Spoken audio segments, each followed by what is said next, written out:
Hello, this is Infrastructure Leader Shankar Chandran here. I'm here to share my 20 years plus of infrastructure experience, especially handling, remote infrastructure, management of remote processes, and different service lines. And coming from that background, I would like to focus my short video in the area of rate card rationals and the concepts. Now, just to give you a brief reason, background as to why this is important.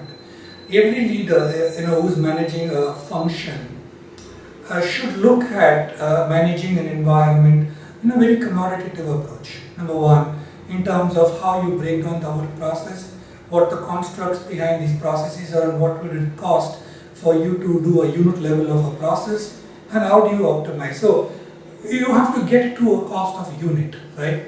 And the reason why you have to get there is fundamentally you want to measure how successful you as a leader can change that variable, right?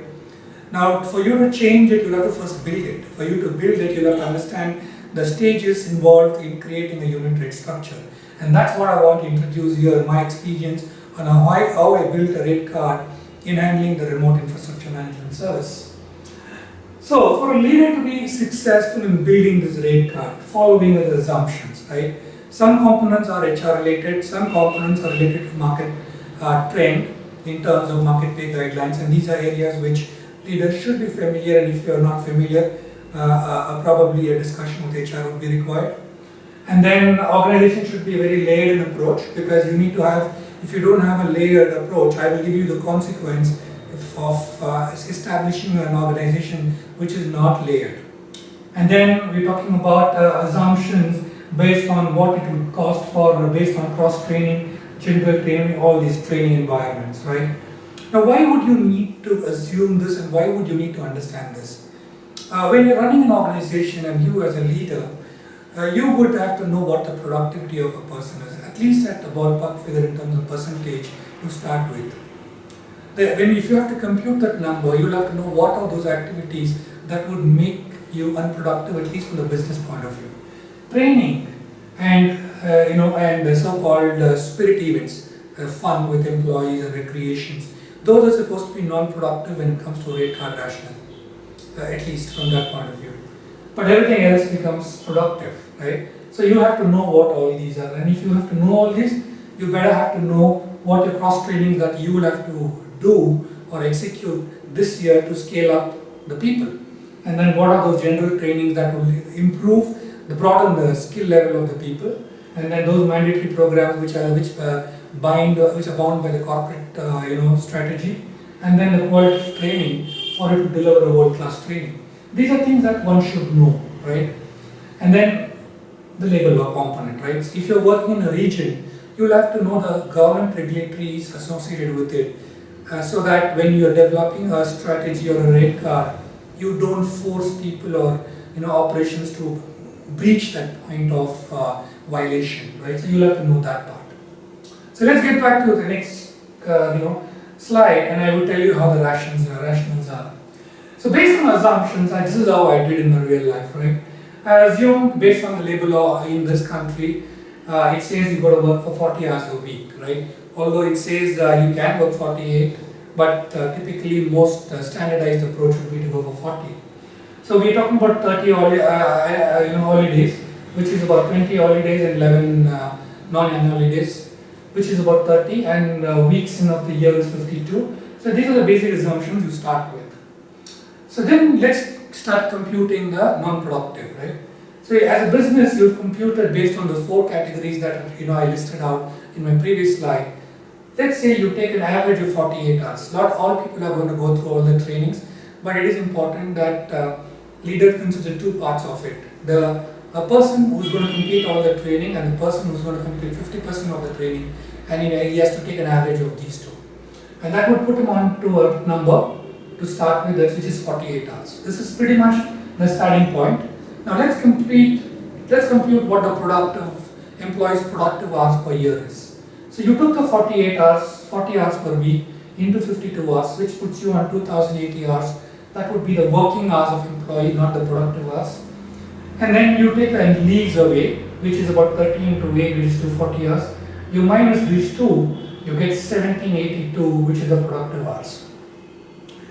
Now, creative leadership thoughts would be, is it 70-92 for everyone, or is it going to be more?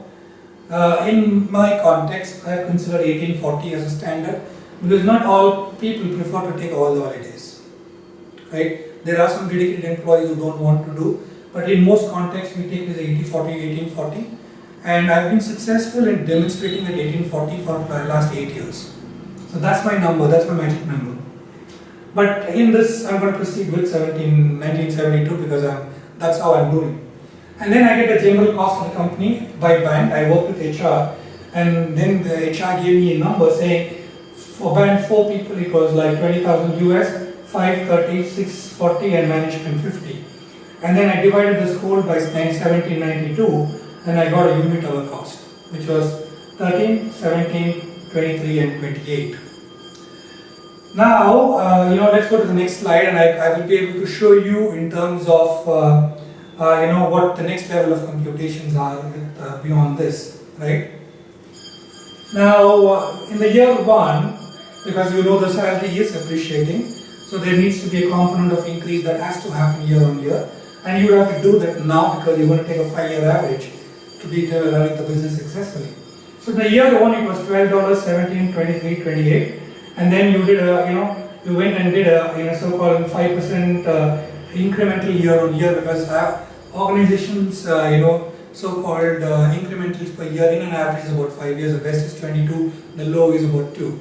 So we took a 5% approach. In this case, I think I would have taken more, but this is how I got over a 3-year bracket.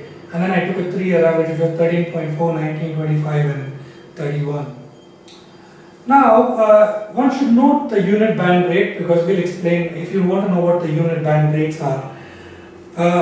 If you talk to an HR, they would say if I have to hire an engineer with these kinds of capability, this would be the ballpark figure we would have to pay to get it in industry like Bangalore or Gurgaon or wherever, or even in US.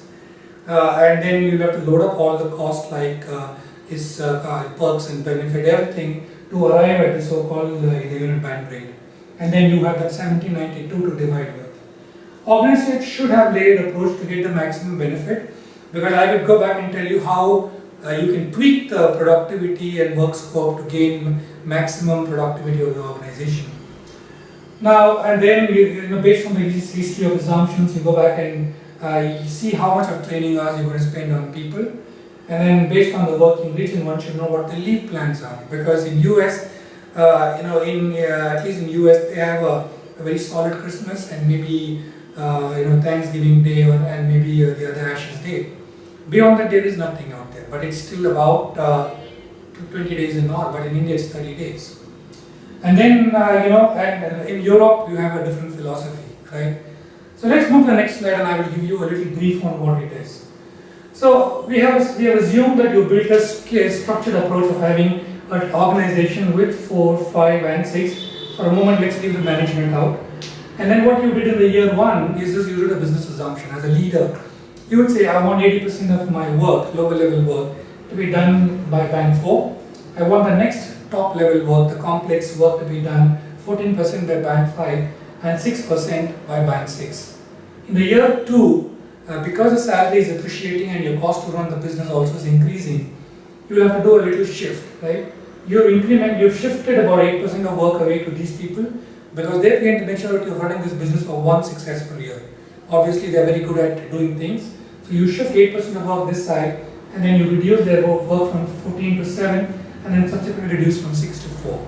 Year 3, you do exactly the same.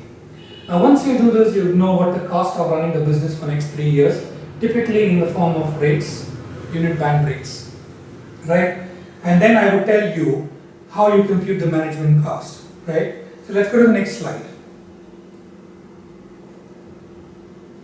Finally, the management overhead is computed very differently across the industry. So once you have computed the band rates, right, you take, you know what the cost of offering a service per device, because you had a business assumption of 80%, 14% and 6%. So you take 80% of band 4, 14% of band 5 and 7% of band 6. Add all of them together and you get the cost of a device. But if you have to calculate the management overhead, you will have to know the business volume that you have anticipated to be delivered by this organization. Let's say it is probably 10,000 tickets. You have to divide that 10,000 over the cost of hosting a management staff, and you get the unit rate, and then you add that to it to construct the so-called the yearly rate of offering a service, right? So this is how you compute the so-called the management overhead. So let's move to the next slide, and I should be able to tell you a summary out of it, right? Now what I shared with you is my view and my way of computation, and I have been successful on it for, I would say, for 9 years. And I've been able to run with this kind of structured model with positive business case and able to save a lot of money every year, right? Despite having to improve the cost of the smartness of computing or the methodology of computing has changed, the overall high-level structure still remains the same. Now, as a leader, you have to do this because if you're agile, you have to manage the situation. You know where the issues are. Tomorrow, if the cost of Band 6 is increasing very high, rapidly, you would be able to develop a strategy to shift that away to Band 5 to manage, and then you would be having enough information to predict what the cost of operations are. So, in summary, these are the rationales behind how to compute the rate cards and how you manage productivity. So, thanks for being with me, and if you have any questions, please share that with me. Thank you very much.